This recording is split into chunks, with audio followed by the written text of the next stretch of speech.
Good evening guys. हमने start किया था कैश बुक और हमने सिंपल कैश बुक कर लिया था। सिंपल कैश बुक में बस कैश की बातें आती हैं, जितना कैश आया वो दिखाओ, जितना कैश गया वो दिखाओ। आज हम स्टार्ट करेंगे new topic, two column cash book.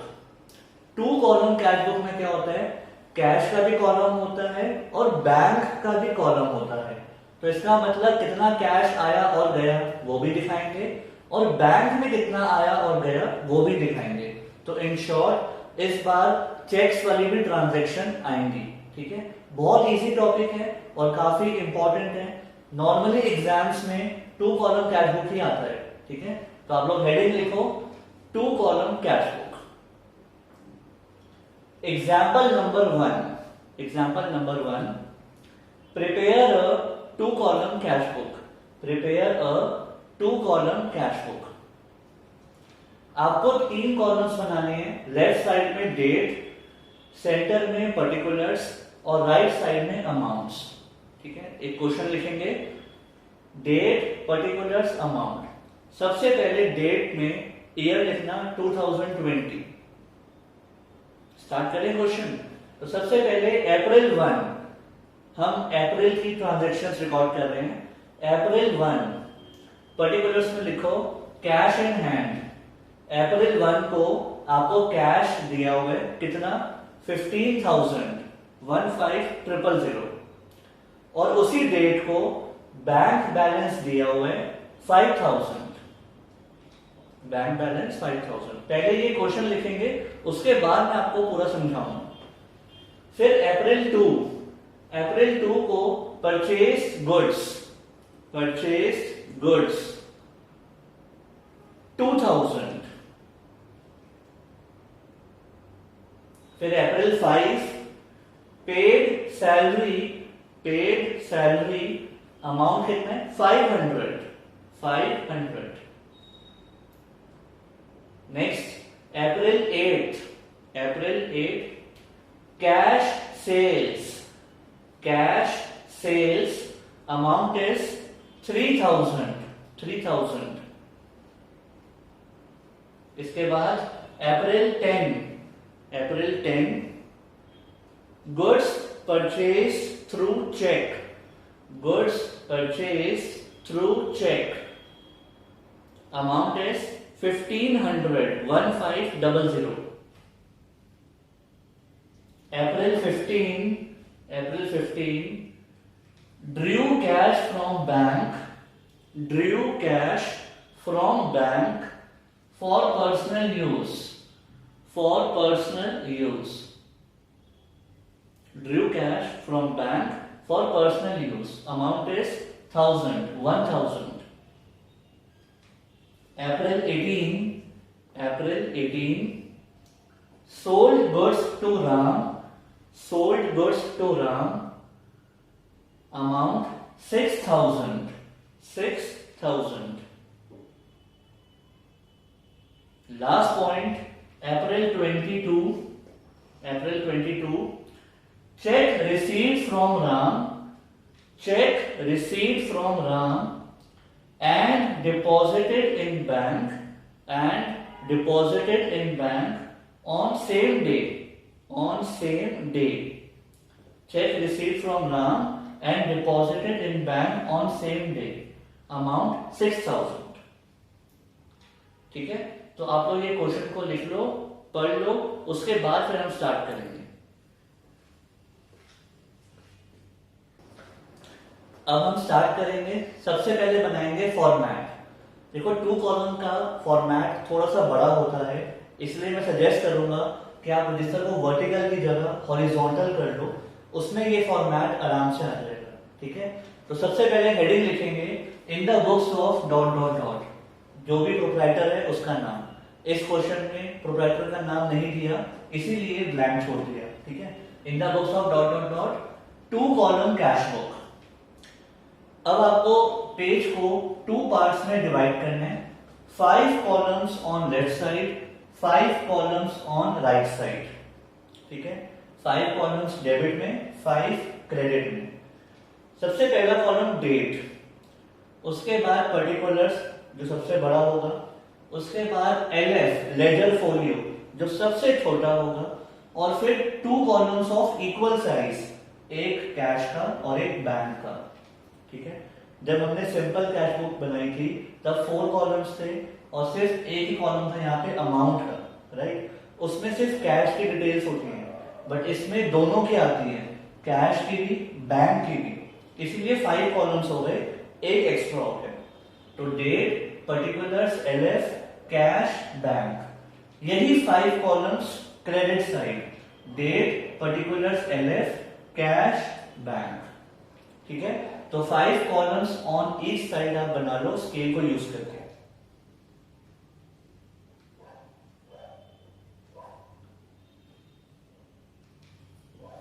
अब हम क्वेश्चन को स्टार्ट करेंगे। सबसे पहले देखो आपको ईयर कौन सा दिया हुआ है, 2020, तो दोनों साइड्स 2020 ले लो। ठीक है, अब सबसे number 1 transaction April 1, cash in hand और बैंक बैलेंस 15 और 5। बहुत ध्यान से सुनना, अप्रैल 1 को वो बता रहे हैं इतना कैश पड़ा हुआ है और इतना बैंक बैलेंस पड़ा हुआ है। रूल्स सेम रहेंगे, जब भी कैश आएगा डेबिट और जब भी जाएगा क्रेडिट। जब भी बैंक में पैसे आएंगे डेबिट, जब भी बैंक से पैसे जाएंगे क्रेडिट। तो इन शॉर्ट रिसिप्ट्स इसी साइड आएंगी और पेमेंट्स उसी साइड आएंगी। सबसे पहले कैश का बैलेंस दिया हुआ है, कैश और बैंक का बैलेंस क्या होता है, डेबिट बैलेंस, तो पॉजिटिव बैलेंस। तो यहां पे आएगा अप्रैल 1 टू बैलेंस ब्रॉट डाउन। ठीक है, इसमें कैपिटल नहीं आएगी, अभी बिजनेस स्टार्ट नहीं किया, पहले से बैलेंस दिया हुआ है फर्स्ट डे को, जो ओपनिंग एंट्री का होता है। ठीक है, तो कैश कितना दिया हुआ है 15,000 और बैंक बैलेंस 5,000। यहां तक ओके। नेक्स्ट, अप्रैल 2 परचेज गुड्स 2,000। अब अप्रैल 2 को आपने गुड्स खरीदे, तो सोचो कैश में खरीदे या चेक से। चेक के बारे में तो मेंशन है नहीं, तो इसका मतलब कैश से पेमेंट हुई है, तो पैसे तो गए। तो यहां पे आएगा अप्रैल 2 बाय परचेजेस। ठीक है, पेमेंट कहां से हुई है, कैश से, तो इसलिए 2,000 कैश के कॉलम में आएगा। ओके, नेक्स्ट, अप्रैल 5 पेड सैलरी। अब आपने सैलरी पे करी 500, क्या कहीं लिखा है कि चेक से पे करी, तो इसका मतलब कैश में पे करी, तो पेमेंट हुई है, पैसे गए, तो अप्रैल 5 बाय सैलरी अकाउंट और कैश गया 500। ठीक है, नेक्स्ट, अप्रैल 8 कैश सेल्स 3,000। अब आपने गुड्स बेचे तो कैश आया, तो इधर आएगा रिसिप्ट्स अप्रैल 8 टू सेल्स। ठीक है, कितना कैश आया 3,000। तो जितनी भी कैश की ट्रांजैक्शंस हैं वो कैश के कॉलम में आएंगी, जितनी भी बैंक की ट्रांजैक्शंस हैं वो बैंक के कॉलम में आएंगी। नेक्स्ट, अप्रैल 10 गुड्स परचेज थ्रू चेक 1,500। अब आपने गुड्स खरीदे, लेकिन इस बार पेमेंट किससे हुई है, चेक से, मतलब बैंक से, तो यहां पे आएगा अप्रैल 10 बाय परचेजेस। खर्चा तो हुआ है, पैसे तो गए, लेकिन कहां से गए, बैंक से, कितने 1,500, तो इस बार बैंक अकाउंट में आएंगे 1,500। Right, next, April 15 Drew cash from bank for personal use. अब आपने बैंक से पैसे निकाले बट पर्सनल यूज के लिए, मतलब घर ले गए। जब पर्सनल यूज के लिए निकालते हैं उसे क्या बोलते हैं, ड्रॉइंग्स। तो देखो डेट क्या है, अप्रैल 15, तो अप्रैल 15 को आएगा बाय ड्रॉइंग्स। आपने पैसे निकाले बैंक से और वो पैसे घर ले गए, कितने पैसे निकाले, 1,000 रुपीज, तो 1,000 रुपीज बैंक अकाउंट से जाएंगे। आई होप समझ आ रहा होगा। Next, April 18 sold goods to Ram 6,000। आपने राम को गुड्स बेचे। अब ये सोचो इस साइड आएगा या इस साइड। आपको लग रहा होगा कि सर इस साइड आना चाहिए, बट ये इस साइड नहीं आएगा। Reason, sold goods to Ram, नाम आ गया, ये उधार पे है क्योंकि कैश के बारे में मेंशन नहीं है। ठीक है, आपको बताएंगे जब कोई नेम आ जाता है मतलब ये क्रेडिट ट्रांजैक्शन है। तो नीचे लिख लो, entry for April 18 will not be shown as it is a credit transaction. ठीक है, ये शो नहीं होगी। Next, April 22 cheque receive from Ram and deposited in bank on the same day. ध्यान से सुनना, आपको चेक मिला और आपने उसी दिन बैंक में डाल दिया। इसकी जर्नल एंट्री क्या होती है पहले ये सोचते हैं। इसकी एंट्री होती है बैंक टू राम। रीजन, आपको चेक मिला तो आपका एसेट तो खत्म, राम, ठीक है, अकाउंट खत्म, क्योंकि उसके अब हिसाब क्लियर। और ये पैसे कहां पे आ रहे हैं? बैंक में, तो increase in asset, right. But यहाँ पे बैंक का कॉलम है तो हमें नीचे करने की नीड नहीं है, हम कैश बुक में करेंगे। पैसे आएंगे, आएंगे मतलब रिसिप्ट्स, तो यहां पे आएगा टू राम अप्रैल 22, और कितने पैसे आएंगे? 6000। आपके अकाउंट में 6000 आने वाले हैं। क्लियर? तो टू कॉलम में क्या होता है? जब भी कैश आएगा तो कैश के कॉलम में, जब भी कैश जाएगा तो इस साइड कैश के कॉलम में, जब भी पैसे बैंक में आएंगे तो इधर, और जब भी पैसे बैंक से जाएंगे तो इधर। ठीक है, पहले यहां तक लिख लो, फिर इसके बाद इसको क्लोज करना सीखेंगे। अब हम इन अकाउंट्स को क्लोज करना सीखेंगे। सबसे पहले कैश को क्लोज करते हैं। एक बात हमेशा ध्यान रखना, कैश में डेबिट साइड बड़ी होगी या दोनों इक्वल होंगे।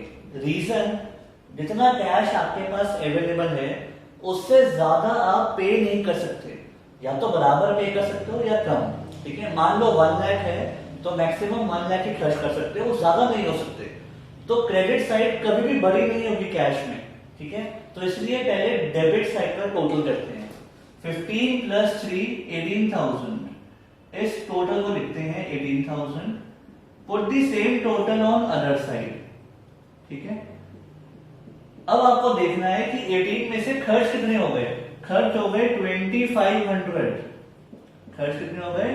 2500। तो बैलेंस कितना बचा? 15,500। तो यहां पे आ जाएगा बाय बैलेंस CD या बाय बैलेंस कैरिड डाउन 15,500। ठीक है, ये तो आ गया कैश का बैलेंस, और मंथ की लास्ट डेट लिख देना अप्रैल 30। राइट, सबसे पहले डेबिट साइड का टोटल लो, फिर ये माइनस कर दो जो बैलेंस बचा। इट मींस मंथ की लास्ट डेट में इतना कैश बचा। अब बात करते हैं बैंक कॉलम की। बैंक में कोई भी साइड बड़ी हो सकती है, बहुत ध्यान से सुनना। बैंक में डेबिट साइड भी बड़ी हो सकती है, क्रेडिट साइड भी बड़ी हो सकती है। अब आप बोलोगे सर ऐसे कैसे? पेमेंट साइड बड़ी कैसे हो सकती है? बिल्कुल हो सकती है। Reason, bank overdraft. बैंक में तो आपको फैसिलिटी मिलती है कि आप ज्यादा पे कर दो और बैलेंस को नेगेटिव कर दो। ठीक है, तो ये बात ध्यान रखनी है, बैंक की दोनों साइड चेक करनी है, कोई भी साइड बड़ी हो सकती है। फिलहाल इस क्वेश्चन में डेबिट साइड ही बड़ी है, तो यहां पे है 11,000। 11 में से देखो खर्च कितने हो गए? 11 में से खर्च हो गए 2500। ठीक है, तो बैलेंस कितना बचा? 8500। फिलहाल जितने पैसे हैं उससे कम खर्च करे हैं, तो इसलिए बैलेंस बच गया 8500। अब जो बैलेंस यहां बचा उसको यहां पे लिखेंगे to balance brought down. To balance brought down, और डेट क्या आएगी? नेक्स्ट मंथ की फर्स्ट डेट, मतलब May 1। तो कैश में बचा 15,500 और बैंक में कितना बचा? 8500। दोनों डेबिट बैलेंस हैं, मतलब दोनों ही पॉजिटिव बैलेंस हैं। अगर बैंक का बैलेंस नेगेटिव आता तो वो क्रेडिट बैलेंस बन जाता। ठीक है, वो हम आगे जाके देखेंगे। फिलहाल ये लिख लो। अब हम करेंगे एग्जांपल नंबर 2। आप लोग लिखो, prepare a 2 column cash book. Prepare a 2 column cash book. फिर से 3 कॉलम बना लो। Date, particulars, amount. Date, particulars, amount. Date में सबसे पहले आएगा 2020। ठीक है, उसके बाद Jan 1। Jan 1 को आपको दी हुई है information, cash balance 50,050, bank balance 10,000। Cash balance 50,000, bank balance 10,000। उसके बाद Jan 5 purchase goods and payment made through cheque, purchase goods and payment made through cheque, amount कितना 6,000। Next Jan 8 cash sales amount 10,000। Jan 10 withdrew cash for personal use amount 3,000। Next Jan 15 sold goods to Dinesh on credit, sold goods to Dinesh on credit, amount 5,000। Next Jan 18 check received from Dinesh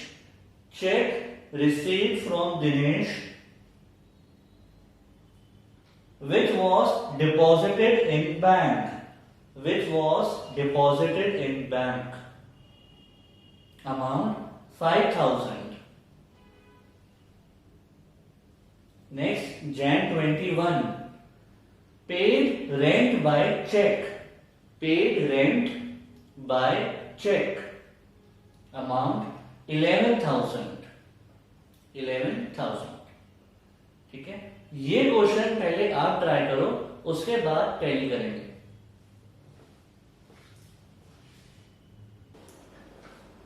अब हम tally करते हैं। सबसे पहले date में year लिख लो 2020 या जो भी क्वेश्चन में दिया होगा, ठीक है। Jan 1 को दिया हुआ है कैश बैलेंस और बैंक बैलेंस। तो सबसे पहले तो आ गया टू बैलेंस ब्रॉट डाउन, पिछले महीने का बचा हुआ बैलेंस, या हम कह सकते हैं पिछले साल का बचा हुआ बैलेंस, राइट। कितना बैलेंस दिया हुआ है 50 एंड 10। तो कैश में है 50,000 और बैंक में हमारे पास पहले से है 10,000। अब आगे स्टार्ट करते हैं। Jan 5 purchase goods and payment made through cheque, आपने गुड्स खरीदे और पेमेंट कहां से हुई, चेक से, मतलब पैसे कहां से कट होंगे, बैंक से।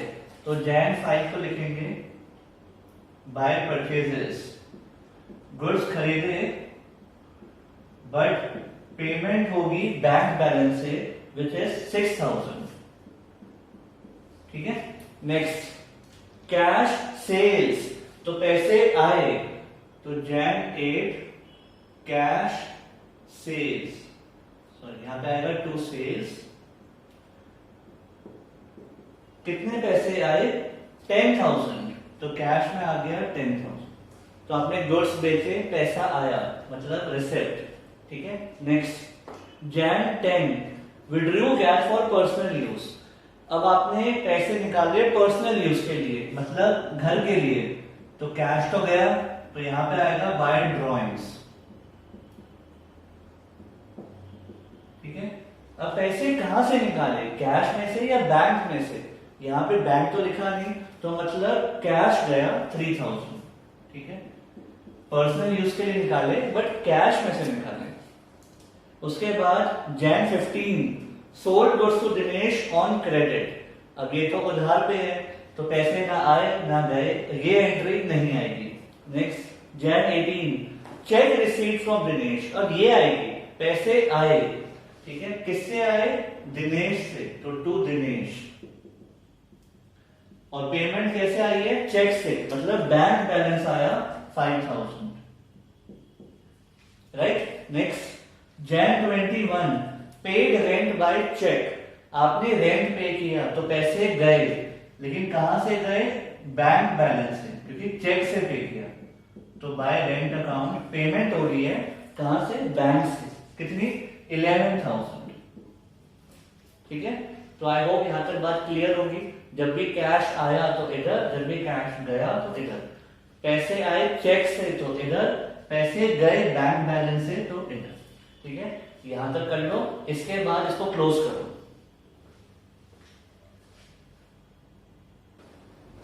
अब हम इसको क्लोज करेंगे। सबसे पहले कैश को क्लोज करेंगे। कैश में तो हमेशा डेबिट साइड बड़ी होगी क्योंकि पेमेंट्स ज्यादा नहीं हो सकती। तो ये हो गया 60,000, डेबिट साइड का टोटल है 60,000। Put the same total on other side, इधर भी आ गया 60 में से देखो खर्च कितने हो गए 3,000, तो बैलेंस कितना बचा 57। इसको बोलते हैं बाय बैलेंस सीडी, जो बच गया। डेट क्या आएगी, मंथ की लास्ट डेट Jan 31, और यहां पे आ जाएगा to balance brought down opposite side next month की फर्स्ट डेट Feb 1। इसका मतलब Feb 1 को हमारे पास 57,000 कैश है, राइट। अब बात करेंगे बैंक की। बैंक में कोई भी साइड बड़ी हो सकती है, पेमेंट साइड भी बड़ी हो सकती है बिकॉज ऑफ बैंक ओवरड्राफ्ट। अगर हमें ओवरड्राफ्ट फैसिलिटी मिलती है तो हम पेमेंट्स ज्यादा कर सकते हैं।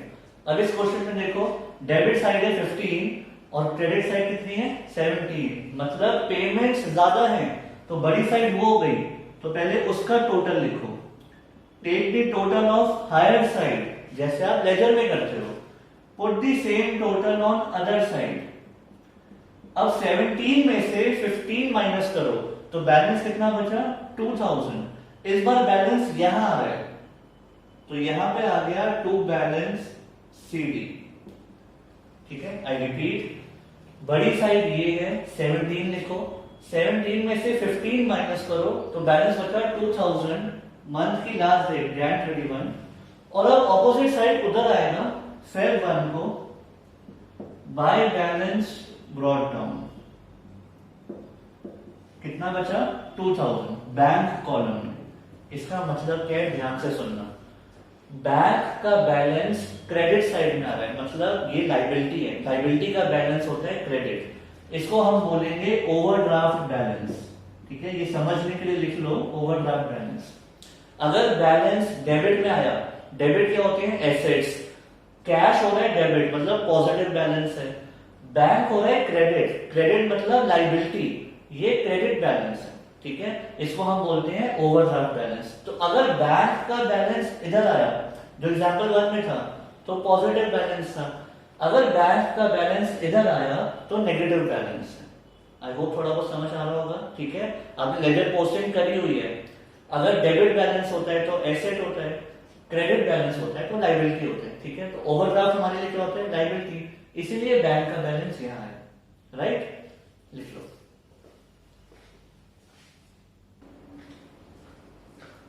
सो गाइस आज के लिए इतना ही, बाकी हम सीखेंगे नेक्स्ट क्लास में। बट एक बार आप इसको रिवाइज जरूर कर लेना क्योंकि पूरे चांस है कि एग्जामिनेशन में 2 कॉलम कैश बुक आएगी, ठीक है। सो सी यू इन नेक्स्ट क्लास।